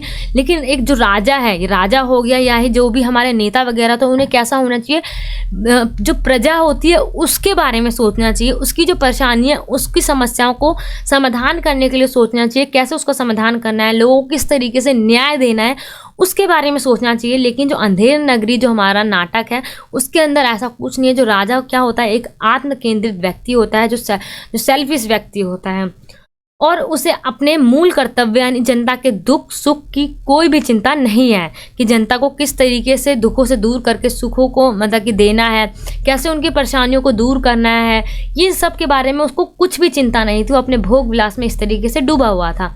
वह अपनी जनता के प्रति संवेदनशील नहीं है। उसके राज में सच्चे लोग तो मारे जाते हैं, दूर तथा दुष्ट लोग का वर्चस्व है। मतलब झूठे लोग हैं उनका वर्चस्व वहाँ पे कायम है। अंधेर नगरी के अंदर जो सच्चे लोग, ज्ञानी लोग हैं, उनको मार दिया जाता है, उनकी आवाज़ को कोई नहीं सुन पाता है। मतलब अंधेर नगरी का ही नाम यहाँ से आप समझ सकते हो कि यहाँ पे अंधेरा फैला हुआ है, कि चारों तरफ अंधविश्वास फैला हुआ है। ठीक है, इससे आप ये समझ सकते हो। इसके अंदर आपने एक कहानी सुनी होगी तो मैं बता देती हूँ इसके अंदर पूरी शॉर्ट में कि क्या था कि जो एक गुरु होता है अपने 2 चेले के साथ क्या करता है, अंधेर नगरी के अंदर आता है और वहाँ पर वो देखते हैं जो गोवर्धन दास होता है, एक चेला होता है उसका, वो वहाँ पे जब बाजार में जाता है वहाँ पे जितनी भी सारी चीज़ें होती हैं वो एक ही भाव में मिल रही होती हैं। सभी चीज़ टके से टके भाजी मिल रही होती हैं। चाहे कुछ चीज़ कितनी भी अच्छी हो चाहे कितनी भी बुरी हो, सभी का जो भाव होता है, जो रेट होता है, वो एक ही समान होता है। जब ये बात वो अपने गुरु को आकर बताता है, उसको गुरु कहता है हमें इस नगरी में रहना एक भी क्षण नहीं रहना चाहिए, हमें यहाँ से चले जाना चाहिए, काफ़ी ज़्यादा खतरनाक नगरी है। जो नगरी जहाँ पे हर चीज़ एक ही भाव में मिल रही है वो नगरी काफ़ी ज़्यादा खतरनाक है, ऐसा उसका गुरु कहता है। लेकिन जो गोवर्धन दास होता है वो काफ़ी ज़्यादा लालची व्यक्ति होता है, जो उस नगरी को छोड़कर नहीं जाता, वो वहीं पर रहने लग जाता है। जो उसका जो दूसरा चेला और जो गुरु होते हैं वो उस नगरी को छोड़कर चले जाते हैं। फिर क्या होता है उस कहानी के अंदर कि जो राजा के पास एक व्यक्ति आता है फरियाद लेकर कि उसकी बकरी मर जाती है और वो उसको न्याय चाहता है कि जिसने मेरी बकरी को मारा है उसको सज़ा दी जाए, उसको फांसी दी जाए। तो वो राजा क्या कहता है, हाँ उसको फांसी दी जाएगी। वो सिर्फ वो क्या कहता है, दंड देना चाहता है। ठीक है, जो राजा होता है सिर्फ दंड देना चाहता है, लेकिन चाहे उसने अपराध किया हो या ना किया हो उस व्यक्ति ने, वो सिर्फ दंड देना चाहता है। वो ऐसा राजा होता है। ठीक है, जो क्योंकि वो सिर्फ अपना ढोंग रच रहा है, अपने कर्तव्यों को ठीक तरीके से नहीं पालन कर रहा है, सिर्फ भोग विलासी बन चुका है वो। आगे क्या है यहाँ पे यह अंग्रेजी राज पर तो टिप्पणी है। यहाँ पर जो जो हमारी अंधेर नगरी जो नाटक है उसके अंदर जो हमारा अंग्रेजी राज है उस पर टिप्पणी की गई है। जैसे जो स्वाधीन भारत, जो हमारा स्वतंत्र भारत है, जो हमारे जो शासक वर्ग है वो सीधे तौर पर तो विदेशों से नियंत्रण नहीं होता है। जो मतलब कि जैसे पहले समय में क्या था, जो हम अंग्रेजों के गुलाम थे, पूर्ण तरीके से हमें गुलामी से अपने आप जो भी उनका जिस तरीके से वो देश को चलाना चाहते थे उस तरीके से चला रहे थे। लेकिन आज के समय जो हमारा भारत जब स्वतंत्र हो चुका है, जहाँ हम पूर्ण तरीके से मतलब डायरेक्ट तरीके से उनके नियंत्रण में नहीं है, इनडायरेक्ट तरीके से नियंत्रण में। कैसे? जो वहाँ की जो हमारी विदेशी कंपनी हमारे भारत में आती हैं, हमारे देशों में आती हैं, वो क्या करती हैं कि वो हम पर धीरे धीरे नियंत्रण करती हैं इनडायरेक्ट तरीके से। वो यहाँ पर भारत हिंदू हमें बताना चाहते हैं। अंधेर नगरी के चौपट राजा के लिए न्याय नहीं, उसका दिखावा महत्वपूर्ण है। वो एक दिखावा कर रहा है कि मतलब राजा होने का ढोंग करता है कि मैं राजा हूँ और मैं न्याय दूंगा, चाहे उस व्यक्ति ने अपराध करा हो या ना करा हो। वो क्या कहता है, तुम्हारा न्याय यहाँ ऐसा होगा जैसे यम के यहाँ भी ना होगा। ठीक है, वो ऐसी बात कहता है किससे? फरियादी से। वो क्या है? एक आत्म केंद्रित और विवेकहीनता है उसके अंदर। जो राजा के अंदर मतलब कि एक सेल्फिश व्यक्ति है और वो एक मन बुद्धि है, उसके अंदर विवेक नहीं है, सोचने समझने की क्षमता नहीं है। ऐसे राजा कैसे किसी अपने राज्य को चला सकता है? उस राजा का वो राजा एक चौपट राजा ही हो सकता है। राजा कहता है कि राजा के रहते हुए कौन बैकुंठ जा सकता है? बैकुंठ यानी स्वर्ग में जा सकता है। हमको फांसी चढ़ाओ, जल्दी चढ़ाओ। यहाँ पर ये व्यंग किया गया है भारत हिंदू द्वारा कि जैसे कि जो मैंने बताया कि जो गोवर्धन दास होता है वो उसी नगरी में रुक जाता है जब फरियादी उसके पास राजा के पास फरियाद लेके जाता है कि उसको न्याय दिया जाए। जो कहता है कि उसको एक जो कल्लू बनिया है उसने उसकी बकरी को मारा है, उसको बुलाया जाता है दरबार में। वो कल्लू बनिया अपने जो दोष है वो एक जिसने उसकी दीवार को बनाया होता है उसके ऊपर डाल देता है। वो अपना जो होता है अपराध वो दूसरे पर डाल देता है। इसी तरीके से अपराध वो एक दूसरे पर टालते जाते हैं और लास्ट में जो कोतवाल होता है, कोतवाल उसके ऊपर वो आ जाता है। कोतवाल को जब सजा दी जा रही होती है, फांसी पर चढ़ाया जा रहा होता है, तो वो काफ़ी ज़्यादा दुबला पतला होता है। जिस वजह से राजा क्या कहता है, जो भी मतलब कि वहाँ पे जाओ, राज्य के अंदर जो भी मोटा व्यक्ति मिले उसको लेके आ जाओ, उसको सजा दी जाएगी। मतलब उस कोई भी मोटे व्यक्ति को लाके फांसी दे दी जाए। ये कहाँ का न्याय हुआ? यहाँ पर एक व्यंग किया जा रहा है कि राजा सिर्फ क्या कर रहा है, एक दिखावा कर रहा है न्याय देने का। ठीक है, फिर वहाँ जो गोवर्धन दास होता है उसको मतलब कि जो दरबारी होते हैं वो राजा के पास ले जाते हैं। वो खा पी कर काफ़ी ज़्यादा मोटा हो चुका होता है वहाँ पे उस नगरी के अंदर। जब उसको फांसी पर चढ़ाया जा रहा होता है तो जो गोवर्धन दास होता है वो अपने गुरु को याद करता है। जब वहाँ पे जब वो गुरु आते हैं तो वो क्या कहते हैं, इस समय का जो मुहूर्त है वो काफ़ी ज़्यादा अच्छा है। जो भी फांसी पर चढ़ेगा वो कहाँ चला जाएगा? स्वर्ग में चला जाएगा। वो कहाँ चला जाएगा? स्वर्ग में चला जाएगा। तो जो राजा होता है वो क्या करता है, काफ़ी ज़्यादा क्या है, आत्म केंद्रित है। आत्म केंद्रित यानी सिर्फ सेल्फिश व्यक्ति है। तो वो क्या करता है, वो अपने बारे में सोचता, कहता है कि मैं चढ़ूंगा। वो कहता है मैं चढ़ूंगा फांसी पे क्योंकि मैं यहाँ का राजा हूँ। इसी वजह से क्या करता है, वो जल्दी जल्दी फांसी पे चढ़ जाता है और वहीं पे उसका उस कहानी का समाप्त हो जाता है। कि यहाँ पे यही बताया गया है कि जो हमारे नेता हैं, जो राजा होते हैं, जैसे आज के नेता ले लो और जो पहले जैसे राजा हुआ करते थे, उसमें से कुछ राजा ही ऐसे हुआ करते थे जो जनता के बारे में, जो प्रजा के बारे में सोचा करते थे। काफ़ी सारे ऐसे राजा हुए हैं जो सिर्फ अपने बारे में, अपने स्वार्थ के बारे में सोचा करते थे। जो उनके जो दरबारी होते हैं, मंत्री वगैरह होते हैं, जैसे कि आज के समय जैसे प्रधानमंत्री होता है उसके नीचे मंत्रिमंडल होती है ना, वैसे ही जो राजा होता था उसकी जो मंत्री होती थी, मंत्री का क्या काम होता है कि राजा को ये बताना कि क्या सही है क्या गलत है, क्या तुम सही कर रहे हो या तुम्हारा निर्णय सही है या नहीं है, ये बताना होता है। लेकिन जो मंत्री हैं होते हैं वो भी भ्रष्टाचार को बढ़ावा देते हैं, वो रोकते नहीं हैं। जो राजा जो कर रहा होता है उसकी चाटुकारिता करते हैं, यानी उसके गलत में भी क्या करते हैं, सही बोलते हैं कि हाँ तुम सही कर रहे हो। मंत्री के ऊपर शासन व्यवस्था का सुचारू रूप से चलाने की जिम्मेदारी होती है, मतलब सही तरीके से जो शासन चले ये उसकी जिम्मेदारी होती है मंत्री की। लेकिन यहाँ तो मंत्री ही वहाँ ये जानते हुए भी कि राजा ठीक नहीं कर रहा है, जब मंत्री जानता है कि राजा ठीक नहीं कर रहा है फिर भी उसकी चापलूसी करने में जुटा रहता है, फिर भी उसकी क्या कर रहा होता है, चापलूसी कर रहा होता है। उसकी गलत में भी उसको क्या कह रहा है, तुम सही कर रहे हो, उसको बढ़ावा दे रहा है और उसको बताना चाहिए कि तुम गलत कर रहे हो, क्योंकि उसका काम क्या है, शासन को ठीक तरीके से चलाना। ठीक है, यहीं पे इसको व्यंग किया गया है कि जो जो हमारे राजनेता वगैरह होते हैं वो काफ़ी ज़्यादा स्वार्थी हो जाते हैं, जो जनता के बारे में ना सोचकर केवल अपने बारे में सोचते हैं। यही इसमें व्यंग किया गया है अंधेर नगरी चौपट राजा में। नेक्स्ट क्वेश्चन हम देखते हैं अपना। नेक्स्ट क्वेश्चन है हमारा, बूढ़ी काकी कहानी में प्रेमचंद ने बुजुर्गों की करुणिक स्थिति पर प्रकाश डाला है। इस कथन के संदर्भ में अपना मत प्रस्तुत कीजिए। जो हमारी बूढ़ी काकी जो कहानी है उसके अंदर जो प्रेमचंद ने बुजुर्गों के ऊपर मतलब कि बताया है कि किस तरीके के आज के समय में बुजुर्गों को काफ़ी ज़्यादा मतलब परेशानी का सामना करना पड़ता है। आपने अपने घर में या अपने आस पड़ोस के घर में ये इस तरीके की जो बातें हैं वो ज़रूर देखी होंगी, ऐसा व्यवहार लोगों का, कि जैसे क्या होता है कि जो व्यक्ति बुजुर्ग हो जाता है तो वो क्या चला जाता है, वो बचपन में चला जाता है। बचपन में क्या होता है, जो बच्चे क्या करते हैं वो काफ़ी ज़्यादा ज़िद करते हैं, किसी भी चीज़ को पाने के लिए काफ़ी ज़्यादा ज़िद्दी हो जाते हैं, है ना। इसी तरीके से बुढ़ापे में भी हो जाता है और बुज़ुर्गों के साथ काफ़ी ज़्यादा गलत व्यवहार किया जाता है। उनको मतलब कि घर में मतलब कि किसी भी समारोह में या किसी भी चीज़ में शामिल नहीं किया जाता है, उनसे गलत तरीके का व्यवहार किया जाता है, उनको भूखा रखा जाता है, इस तरीके का व्यवहार करता है। तो इस वाली कहानी में हम पढ़ते हैं क्या बताया गया है। मुंशी प्रेमचंद की कहानियों में सामाजिक समस्याओं को प्रमुखता से उठाया गया है। वृद्धजनों के प्रति समाज में उपेक्षा की पनपती समस्या को स्वाभाविक ढंग से चित्रित किया गया है। जो इसके अंदर क्या बताया गया, जो समाज के अंदर जो वृद्ध व्यक्ति जो होते हैं, हमारे वृद्ध व्यक्ति, उनके साथ जो उपेक्षा यानी जो गलत व्यवहार हो रहा है, उनकी जो समस्या है, उस चीज़ की चित्रित किया है इस कहानी के अंदर। इस कहानी में क्या होता है, एक बूढ़ी सी काकी होती है, उसके पति की भी मृत्यु हो जाती है, उसके बच्चों की भी मृत्यु हो जाती है। उसका एक भतीजा होता है जिसका नाम होता है पंडित बुद्धिराम। वो क्या करता है, उस समय अपनी मीठी मीठी बातों में बूढ़ी को फंसा लेता है, बूढ़ी काकी को। उनसे कहता है कि मैं तुम्हारा ध्यान रखूँगा, तुम्हारा जितना भी खर्चा आएगा मैं तुम्हारा ध्यान रखूँगा, बस तुम्हें क्या करना है, जो तुम्हारी ज़मीन है वो पूरी मेरे नाम कर देनी है।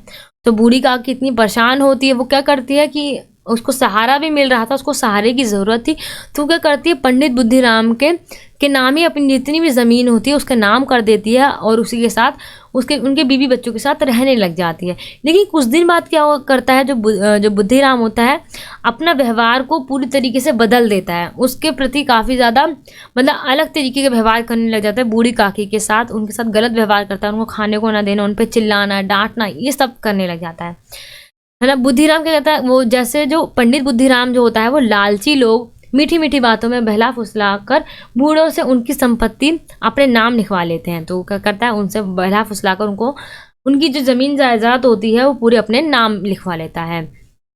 खूब लंबे चौड़े वादे करते हैं, लेकिन बहुत जल्दी ही उनका घिनौना रूप सामने आता है। जैसे इस कहानी में भी यही होता है कि पहले तो उनसे काफ़ी ज़्यादा अच्छी बातें, मीठी मीठी बातें करके उनसे ज़मीन अपने नाम करवा ली, बाद में उनके साथ बड़ा घिनौना व्यवहार करता है। तो उनका जो गलत व्यवहार होता है वो बाद में जाके सामने आता है। बुढ़ापा आते ही मानव के स्वभाव में बचपन के गुण आने लग जाते हैं। जब व्यक्ति बुढ़ापे की ओर बढ़ता है तो उसके अंदर जैसे बचपना जो होता है वो वापस से आने लग जाता है, उसके कुछ गुण बचपन वाले आने लग जाते हैं। बूढ़ी काकी ने 150-200 रुपये प्रतिवर्ष की आय वाली जायदाद उसके नाम लिख दी थी। ये ठीक है कि बूढ़ी काकी अपनी इच्छा पूरी ना होते देख रोने चिल्लाने लग जाती थी। जब उनकी जो इच्छाओं को पूरा नहीं किया जाता था, उनको खाना नहीं दिया जाता था, तो वो बहुत ज़ोर ज़ोर से चिल्लाने लग जाती थी। परंतु इसके सिवा वह कर भी क्या सकती थी, और तो कुछ वो कर नहीं सकती थी, वो इतनी बूढ़ी थी, बेसहारा थी। कहानीकार कहता है कि पंडित बुद्धिराम और उसकी पत्नी रूपा का व्यवहार एकदम बदल गया। बाद में कुछ दिन तक ठीक रहा है, लेकिन बहुत दिन बाद जाकर क्या हो गया, उनका व्यवहार पूरी तरीके से चेंज हो जाता है और वह ये भूल गए कि वह आज जिस संपत्ति के मालिक हैं वे सब इस बूढ़ी काकी की दी हुई देन है, मतलब उन्होंने ही इसको दिया है। वो जिस संपत्ति के मालिक बने बैठे हैं, उन पे चिल्ला रहे हैं, वो इस बूढ़ी काकी की ही है। जिसकी जायदाद है उसके लिए भरपेट भोजन तक भी नहीं है। जिसकी जायदाद पे वो बैठ के राज कर रहे हैं उसके लिए एक भरपेट भोजन मतलब कि दिया भी नहीं जाता है, उसको भूखा रखा जाता है। भूख के कारण बूढ़ी काकी की इच्छाएं अतृप्त रहती हैं। अतृप्त यानी वो उसको संतुष्टि नहीं मिल पाती है। जब वो भूखी रहती हैं, उनको खाना नहीं दिया जाता है ठीक तरीके से, तो उनकी जो इच्छाएं हैं वो पूरी तरीके से अतृप्त रहती हैं, असंतुष्ट रहती हैं। वो कहानीकार ने ध्यान आकर्षित किया है कि भूख और जीभ का स्वाद मनुष्य को कहाँ तक गिरा सकता है।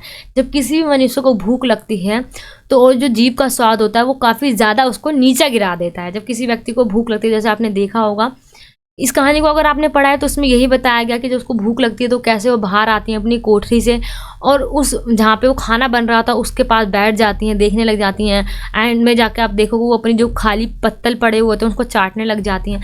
तो काफ़ी ज़्यादा मतलब उसको कहानी को पढ़कर ही हमारे मन को काफ़ी ज़्यादा दुख होता है, काफ़ी अजीब सा महसूस होने लग जाता है कि ऐसा भी समाज के अंदर होता है। आज के समय में भी ऐसा होता है, देखा जाता है कि अपने बूढ़े जो बुज़ुर्ग होते हैं, अपने दादा दादी होते हैं या उनके बूढ़े माँ बाप होते हैं, उनके साथ गलत तरीके का व्यवहार किया जाता है, उनको खाना नहीं दिया जाता है ना, और उनको एक कमरे में बंद कर दिया जाता है। इस तरीके का व्यवहार आज भी होता रहता है।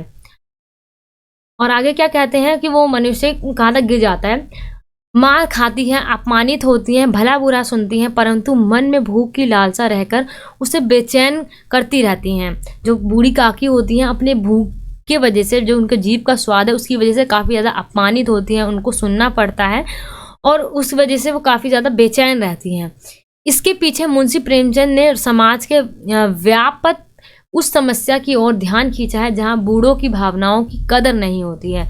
मतलब कि जो उनका मन करता है, बूढ़े लोगों को जो उनकी भावनाएं होती हैं वो उनके बच्चे जो होते हैं वो समझ नहीं पाते हैं, उनको अपमानित करते हैं, उनको भला बुरा कहते हैं, सुनाते हैं, उनको एक कोठरी में बंद कर देते हैं। ऐसा उनके साथ व्यवहार किया जाता है। आज की नई पीढ़ी वृद्धों को अपनी आधुनिकता के मार्ग में बाधक समझती है। मतलब जो बूढ़े बुजुर्ग लोग हैं उनको क्या मानती है कि वो उनकी मतलब कि उनके मार्ग में एक बाधक है ना।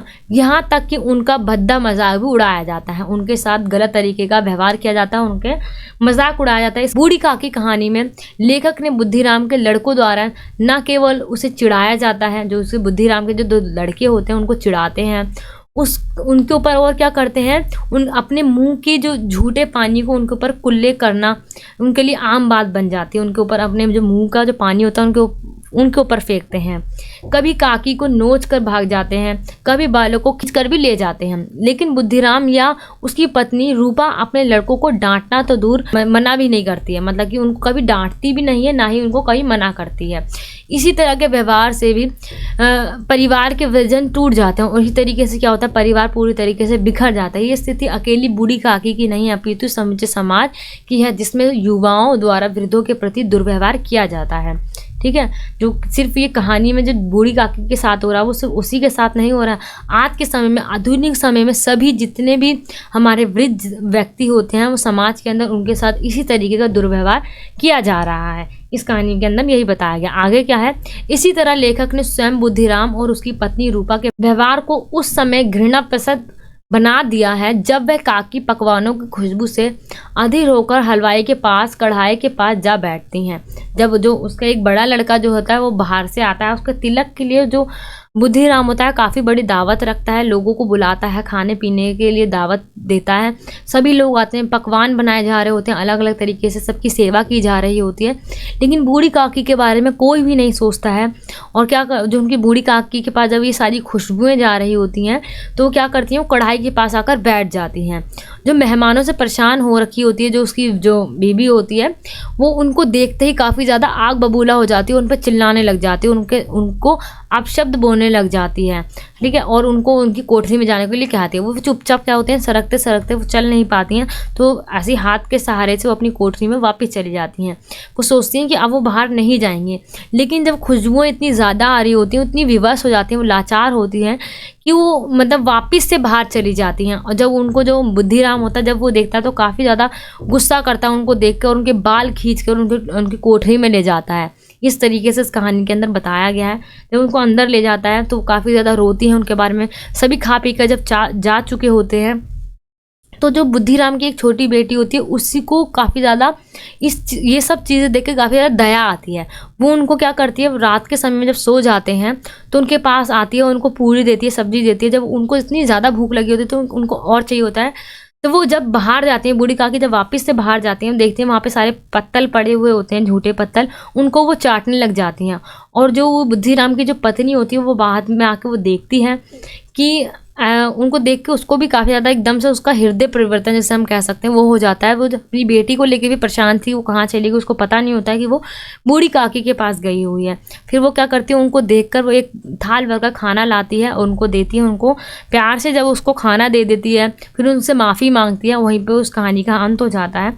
तो इसमें यही बताया गया, इसके माध्यम से कहानीकार कहना चाहता है कि आखिर बड़े बूढ़ों की भी इच्छा होती है, जिस तरह सगाई विवाह समारोह में शामिल होकर आप आनंद लेना चाहते हैं, उसी प्रकार उन्हें क्यों नहीं शामिल करते। मतलब जो बुजुर्ग व्यक्ति होते हैं उनको क्यों नहीं शामिल करते। झूठा प्रदर्शन करने से कोई लाभ नहीं है। बाहर से अतिथियों की तो हर इच्छा पूरी करने का प्रयास किया जाता है। जो बाहर से जितने मेहमान वगैरह आते हैं उनको खुश करने के लिए हम हर तरीके का प्रयास करते हैं, लेकिन जो हमारे घर के अंदर जो वृद्ध व्यक्ति हैं, जो बुजुर्ग व्यक्ति हैं, उनके साथ हम गलत तरीके का व्यवहार करते हैं, उनको खाने को नहीं देते हैं, है ना, उन पे चिल्लाते हैं, डांटते हैं, इस तरीके का व्यवहार करते हैं। तो इस कहानी के माध्यम से यही जो प्रेमचंद जी हैं वो हमें बताना चाहते हैं।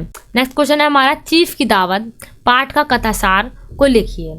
इसके अंदर भी एक बूढ़ी ही व्यक्ति की मतलब की बात की गई, बूढ़ी माँ की।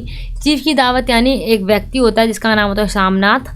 उसके दफ्तर में एक अमेरिकन व्यक्ति होता है जो उसका चीफ होता है, वो अपने घर पे उसकी दावत करता है उस अपनी तरक्की के लिए, है ना, अपना प्रमोशन हो सके, इसी वजह से वो उसकी दावत करता है। और उसके घर पे वो शाम को आने वाले होते हैं, तो उसके घर का वातावरण पूरी तरीके से मतलब बदला जाता है। जैसे वो अमेरिकन व्यक्ति है तो उसको क्या पसंद है, क्या नहीं पसंद, किस तरीके को घर को सजाना है, ये सब उसकी पत्नी और सामनाथ मिलकर पूरी तरीके से लगे रहते हैं, काम करते रहते हैं। कैसे क्या रखना है, कहाँ रखना है, क्या खाने के लिए लाना है, क्या करना है, कैसे सजाना है, ये सारी तैयारी में लगे रहते हैं, है ना।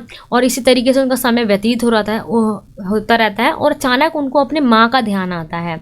दोनों पात्र बेचैन हो उठते हैं। जैसे उनको माँ का ध्यान होता है वो मतलब परेशान हो जाते हैं कि माँ का क्या करेंगे, है ना। तो इस भाव को यहाँ पे दिखाया गया है कि जो बूढ़ी माँ है उसको याद करते ही दोनों परेशान हो जाते हैं। बल्कि उनको ये सम्मान से कहना चाहिए कि माँ को हम मिलवाएंगे, ऐसा करेंगे, वैसा करेंगे, नहीं, वो क्या करते हैं, उससे परेशान हो जाते हैं कि माँ का क्या करना है, माँ को कहाँ ले जाएं, माँ अगर उनके सामने आ गई तो गलत हो जाएगा, फिर वो बुरा मान जाएंगे, ऐसा ऐसा वो सोचने लग जाते हैं। इसलिए वो उनको रखने के लिए ठिकाना ढूंढने लग जाते हैं कि उसको सहेली के पास भेज दें या मेहमान के पास भेज दें, पड़ोस के पास भेज दें, इस तरीके से वो सोचने लग जाते हैं। फिर उनको क्या कहते हैं कि तुम्हें एक जगह पर बैठे रहना, यहाँ से हिलना नहीं है, इस तरीके से अपने उनको कमरे में जाने के लिए बोल देते हैं।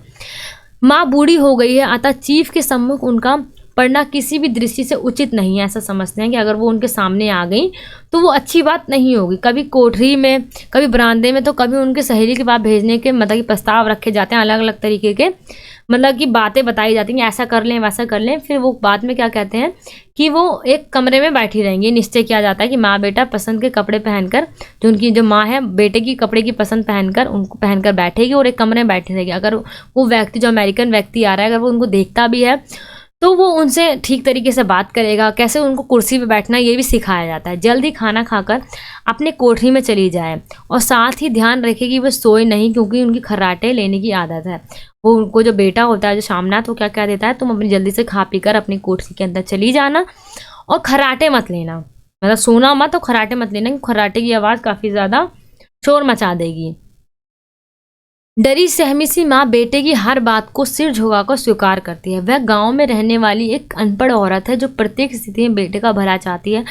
शर्मीली, लजीली, धार्मिक विचारों वाली माँ को कुर्सी पर ढंग से बैठने का तरीका भी सिखाया जाता है, क्योंकि अगर कहीं गलती से साहब का माँ से सामना हो जाए तो जो श्यामनाथ है वो शर्मिंदा महसूस ना हो, वो आराम से उस कुर्सी पर बैठ पाए, इस चीज़ को भी सिखाया जाता है उसकी माँ को।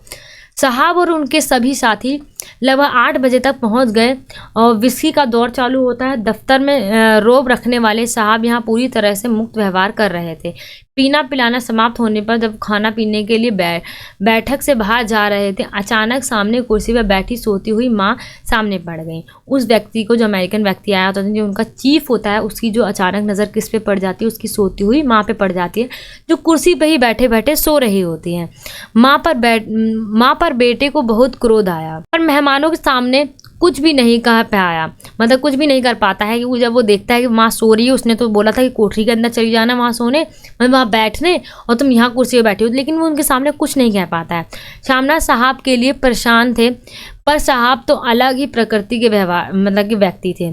जो श्यामनाथ थे वो काफ़ी ज़्यादा परेशान हो जाते हैं ये सब देख के, लेकिन जो वो व्यक्ति होता है, जो उनके चीफ होते हैं, उनका जो व्यवहार होता है काफ़ी ज़्यादा अलग तरीके का होता है। जो उनकी माँ से काफ़ी अच्छी तरीके से बात करते हैं, उनसे हाथ मिलाते हैं, उनकी जो पुरानी चीज़ें होती हैं, जो उनकी फुलकारियाँ बनाई गई होती हैं, उनको बनाने के लिए कहते हैं, उनसे बातचीत करते हैं, अच्छे से मतलब बातचीत करते हैं। और जो माँ का जो कुछ देर पहले बिल्कुल भी महत्व नहीं था, एकदम से उनका महत्व बन जाता है ना। और उनका बेटा भी उनसे फिर ठीक तरीके से बात करने लग जाता है उनके सामने, उनसे कहता है कि माँ ऐसा करो, माँ वैसा करो, है ना, ऐसे करने लग जाता है। और माँ वैसे वैसा करती है जैसे जैसे उसका बेटा कहता रहता है। फिर आगे क्या होता है, यहाँ पे उसकी माँ को जब वो देख लेता है, हिचकिचाते हुए माँ उनके पास अनुरोध को स्वीकार करती है, मतलब जो उसने उसको फुलकारी बनाने के लिए कहा होता है वो उसको स्वीकार कर लेती है। बेटे की तरक्की का प्रश्न, इसलिए आंखों की रोशनी कम होने पर भी इसके लिए प्रयत्नशील होने का वादा करती हैं। जो माँ होती है, उसकी जो बूढ़ी माँ होती है, उनकी आंखों की रोशनी काफ़ी ज़्यादा कम है, लेकिन बेटी की तरक्की के लिए वो उस बात को स्वीकार कर लेती हैं। वो अपने बेटे के लिए इतना कुछ कर रही होती है, लेकिन बेटा उनको क्या समझ रहा होता है, एक बोझ समझ रहा होता है कि किस तरीके से अपनी माँ को कहाँ पे भेजना है, ये सब शुरू में सोच रहा होता है वो। और वो उन्होंने सोचा था कि वो कुछ दिनों बाद हरिद्वार चली जाएंगी, वो जाना चाहती थी हरिद्वार, लेकिन वो फिर भी उस बात को अपने मन में ही दबा कर रखती हैं और अपने बेटे की तरक्की के लिए क्या करती हैं, वो उस बात का हामी भर देती हैं, उस फुलकारी को बनाने के लिए मतलब कि तैयार हो जाती हैं। और कुछ देर बाद जब सबके मेहमानों के जाने के बाद सामनाथ और उसकी जो पत्नी होती है अपने कमरे में चली जाती है, और जो बूढ़ी जो माँ होती है वो अपने कोठरी में चली जाती हैं। इस तरीके से हम यहाँ देख सकते हैं कि जो ये हमारी जो चीफ की दावत है उसमें क्या हुआ कि जो पहले तो जिस माँ का बिल्कुल भी महत्व नहीं था सामनाथ के लिए, जब चीफ के जब उससे बात करता है उसकी माँ से, तो उसका महत्व अचानक से कितना ज़्यादा बढ़ जाता है। वही यहाँ पे भी यही बात की गई है कि हम अपने बुज़ुर्गों यानी अपने माता पिताओं को एक बोझ समझते हैं, जिसने हमें अपनी पूरी ज़िंदगी मतलब लगा दी अपने पालन पोषण करने में, लेकिन उनके बुरे वक्त में जब वो बुजुर्ग होते हैं, जब उनको किसी के सहारे की ज़रूरत होती है, जब भी हम उन्हें क्या समझने लग जाते हैं, बोझ समझने लग जाते हैं। यहाँ पे यही बात बताएगी। नेक्स्ट क्वेश्चन देखते हैं हम अपना।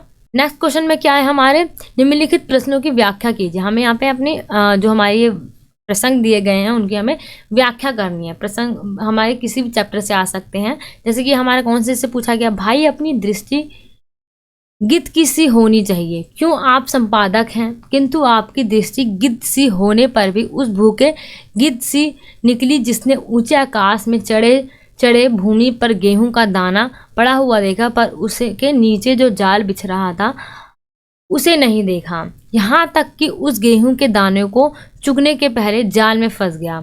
और ये हमारा किससे लिया गया है, हमारे मेले के ऊंट से लिया गया है। उसी में हमने पढ़ा था कि संपादक को किसकी तरह बताया गया है, एक गिद्ध की तरह बताया गया है। अभी हम यहाँ पे जो हमारा प्रसंग होता है, सबसे पहले हमें इसमें यही बताना होता है कि हमारा कौन से पाठ से लिया गया है। जो हमारा मेले के जो ऊंट है उसमें से लिया गया है, उसको किसने लिखा है, जो उसके लेखक हैं वो हमारे बाबू बालकुमुद गुप्त रहे हैं, उन्होंने लिखा है।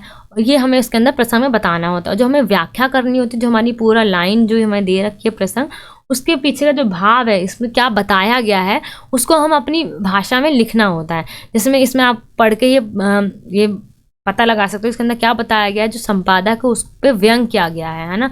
ये कहते हैं कि जो उनकी दृष्टि है वो एक गिद्ध की तरह है, एक भूखे गिद्ध की तरह है, क्योंकि जो एक गिद्ध होता है वो काफ़ी ऊंचाइयों से भी जो ज़मीन पे जो दाना पड़ा हुआ होता है उसको आसानी से देख लेता है, लेकिन जो एक भूखा गिद्ध होता है वो मतलब कि क्या करता है, वो उस दाने को तो देखता है, लेकिन जो उसमें जो उसके लिए जो जाल फंसाया गया है, उस दाने के नीचे एक मतलब कि जाल भी बिछाया जाता है, उसको नहीं देख पाता। वो सीधा आके जब दाना चुगने आता है वो उसमें फंस जाता है। इसी तरह अपने मेले में वस्तुओं को तो देखा, जो संपादक होते हैं उन्होंने आसपास की जितनी वस्तुएं होती है, पूड़ियाँ वगैरह होती हैं, उनको तो देखा, लेकिन मेले के दर्शनीय पशु, जो उसका दर्शनीय पशु था जिसको लाया गया था स्पेशल ऊंट को, उसको नहीं देख पाए। यानी आपकी दृष्टि तेज होते हुए भी गिद्ध की तरह विवेक शून्य निकली, मतलब जो गिद्ध की तरह थी लेकिन जो भूखे गिद्ध की तरह निकली, जबकि संपादक को तो बहुत सतर्क होना चाहिए, यहाँ पे वो बताते हैं। अब इसका विशेष में आप क्या बताओगे कि ये इसके अंदर कौन सी भाषा का प्रयोग किया गया है, हमारी खड़ी भाषा का प्रयोग किया गया है, और कौन से अलंकारों का प्रयोग किया गया है, जिसमें उपमा अलंकार का प्रयोग किया गया है, कौन सी शैली में लिखा गया, व्यंग्यात्मक शैली में लिखा गया, ये हमें विशेष में बताना होता है। नेक्स्ट इसी का हमारा नेक्स्ट क्या है, मगर कोठरी में बैठने की देर थी, थमने में ना आते। ये हमारा शॉर्ट में दे रखा है। इसके ये क्या है, हमारा आधुनिक कहानीकार में भीष्म कहानी का महत्वपूर्ण स्थान है। कहानी की चीफ की दावत से लिया गया है कि जिसमें क्या कहा जाता है, माँ को कोठरी में बैठने के लिए कहा जाता है। इसके अंदर जो अभी हमने पूरा पढ़ा था ये वाली चीफ की दावत में, ये वाला क्वेश्चन इसी का आपको यहाँ पे एक्सप्लेन करना है कि किस तरीके से वो पूरा जब ऑफिस से आता है, अपने दफ्तर से आता है शामनाथ, तो किस तरीके से अपनी माँ को हिदायतें देता है कि तुम्हें किस तरीके से रहना है, किस तरीके से कुर्सी पे बैठना है, सोना नहीं है, क्या करना है, ये सारी बातें अपनी माँ को सिखाता है। लेकिन जब वो चीफ जो है उसकी माँ से मिलता है तो उनसे हाथ मिलाता है और उनसे बातें करता है, उनको फुलकारी बनाने के लिए कहता है। ये सब होता है और क्या होता है, उसकी माँ का महत्व जो है अचानक से बढ़ जाता है। फिर क्या होता है, जब माँ लास्ट में क्या होती है, अपनी जब माँ जब कोठी में वापस चली जाती है, उन्होंने वो सोचने लग जाती हैं कि जो उन्होंने जो ये सब गाना गाया उनके सामने, चीफ के सामने वो गाना गाती हैं फुलकारी बनाने के लिए, हाँ करी हैं, वो सब अपने बेटे की तरक्की के लिए करती हैं, है ना। लेकिन उनका जो बेटा है उनके बारे में बिल्कुल भी नहीं सोचता है कि किस तरीके से उन्होंने अपनी माँ के साथ व्यवहार करा है। माँ इस परिवर्तित और शांत परिस्थिति को से तालमेल नहीं बैठा पा रही थी कि जो अचानक जो उनका इतना बड़ा महत्व बन गया था वो उसके साथ अपना तालमेल नहीं बैठा पा रही थी। अवसर देखकर वह अपनी कोठरी में जाकर बिलक उठी। फिर वो कहाँ चली जाती है, अपनी कोठरी में जाकर काफ़ी ज़्यादा रोने लग जाती हैं, है ना। अचानक फिर से बेटा या अन्य कोई व्यक्ति उधर ना निकले, इसी वजह से क्या हो जाती है, वो अपने आप को संभालने की कोशिश करती हैं। एक लंबे समय के बाद माँ को महत्व मिला था, उसके गायन को सहारा गया, उसकी सिलाई कढ़ाई की तरह विदेश व्यक्ति ने सबके सामने प्रशंसा की और उनकी जो सिलाई कढ़ाई बुनाई जो भी थी उसको उन्होंने प्रशंसा करी। चीफ ने उनके साथ हाथ मिलाया तो उनका महत्व ज़्यादा बढ़ गया। उससे एक नई फुलकारी बना देने के लिए इच्छा व्यक्त की। यह कोई साधारण बात नहीं थी और साथ ही यह इच्छा बेटे के चीफ की थी, जिसे प्रसन्न करने के लिए ये पूरा मतलब कि उनको बुलाया गया था। इस नई स्थिति में माँ कहीं कुछ असहज सी हो गई थी। अंतर में बैठी भावनाएं आंसुओं के माध्यम से लगातार बह रही थी। माँ ने बार बार अपने आप को समझाने का प्रयत्न किया और मतलब कि वो कहती हैं कि रोना ठीक नहीं है। भगवान से भी प्रार्थना की कि उसे यह सब सहने की शक्ति दे, बेटे की लंबी आयु की कामना की। लेकिन जो आंसू तो बांध तोड़कर बह ही जा रहे थे, जो उनके आंसू जो थे वो क्या हो रहे थे, वो पूरी तरीके से बह जा रहे थे, है ना। वो रुक ही नहीं रहे थे। वो सारी बातें सोच सोच के काफ़ी ज़्यादा परेशान हो रही थी और सोचने लग जाती हैं कि उनका इतना महत्व कैसे ज़्यादा बढ़ जाता है। ये सब सोचने लग जाती हैं। माँ का उन पर कोई नियंत्रण ना था, मतलब जो आंसू बह रहे थे उन पर उनका कोई भी नियंत्रण नहीं हो पा रहा था। इस रूप में मानो माँ की अतृप्त आकांक्षाएं बाहर आ रही थी, जो उनकी जो इच्छाएं थी वो आंसुओं के सहारे बाहर निकल कर आ रही थी। विशेष में आप क्या कह सकते हैं, यहाँ पर माँ का मनोवैज्ञानिक चित्रण है। परिस्थितियों के सामने सिर झुका दिया था, जैसे उनका बेटा कहता था वैसा ही वो करती थी। चीफ के सम्मुख आ जाने पर सब कुछ बदल जाता है। वो जो बेकार सी चीज़ थी, मतलब माँ को एक बेकार सी चीज़ समझा जाता था, उनका महत्व जो है काफ़ी ज़्यादा बढ़ जाता है। ये इसमें अंदर बताया गया। नेक्स्ट क्वेश्चन भी हमारा चीफ की दावत कहानी से लिया गया है। उसके अंदर हमें संवाद योजना बताना है। संवाद योजना यानी जो हमारी कम्युनिकेशन की गई है इस वाले चैप्टर के अंदर, वो बताना है किस तरीके से बात की गई है। हम उसको देख लेते हैं। जैसे यहाँ पे बेटा क्या कहता है अपनी माँ से, माँ हाथ मिलाओ। यूँ नहीं माँ, तुम तो जानती हो दायां हाथ मिलाया जाता है, दायां हाथ मिलाओ। मगर तब तक चीफ माँ का बायां हाथ ही बार बार हिलाकर कह रहे थे, हाउ यू डू। कहो माँ मैं ठीक हूँ, मतलब माँ से कहता है मैं ठीक हूँ, खैरियत से हूँ। माँ कुछ बड़बड़ाई। वो मतलब कि अपना बेटा जो है, उनका बेटा शामनाथ, तो अपनी माँ को सिखा रहा है कि चीफ के सामने किस तरीके से बात करनी है जब चीफ उनके से मिल रहा होता है। लेकिन चीफ का जो व्यवहार होता है वो अलग प्रकार का होता है, अलग तरीके का होता है। वो जैसे जैसे माँ कर रही होती है वो उनको आसानी से समझ रहा होता है, वो उनसे कुछ भी मतलब गलत तरीके का व्यवहार नहीं कर रहा होता है। माँ कहती है मैं ठीक हूँ, उनका बेटा कहता है कहो माँ हाउ डू। माँ धीरे से मतलब संकुचित होते हुए मतलब अजीब तरीके से बोलती है, हो डू। इस रूप में हम कह सकते हैं कि मतलब जो संवाद है वो गतिशीलता से, सरलता से मतलब बोला जा रहा है। और आगे क्या होता है, आगे के संवाद क्या है, माँ साहब कहते हैं कोई गाना सुनाओ। जब साहब जो चीफ होता है उनको माँ से कहते हैं कि एक गाना सुनाओ पुराना। तो जब बेटा उनसे कहता है कि माँ गाना सुनाओ कोई पुराना गीत, तुम्हें तो कितने याद होंगे। माँ धीरे से बोली, मैं क्या कहूँ, मैं क्या गाऊंगी बेटा, मैंने कब गाया है। वह माँ मेहमान का कहा भी कोई टालता है। साहब ने इतनी रीस से कहा है, नहीं गाओगी तो साहब बुरा मानेंगे। मैं क्या गाऊं बेटा, मुझे क्या आता है। ये देख सकते हो आप, ये हमारा जो भी हमारा ये कम्युनिकेशन हो रही है, इस बात को अपने यहाँ पे हमने लिख दिया। तो इस तरीके से हम देख सकते हैं जितने भी हमारे इंपॉर्टेंट क्वेश्चन थे हमने उनको कवर कर लिया है। आई होप वो आपको अच्छी तरीके से समझ में आ गए होंगे। अगर आपका कोई भी डाउट होता है तो आप मुझे कमेंट सेक्शन में पूछ सकते हैं, और अगर आपको ये नोट्स को डीपली पढ़ना है तो आप इन नोट्स को परचेस कर सकते हैं। इनका लिंक आपको वीडियो के डिस्क्रिप्शन बॉक्स में मिल जाएगा। मिलते हैं नेक्स्ट वीडियो में। Thank you so much.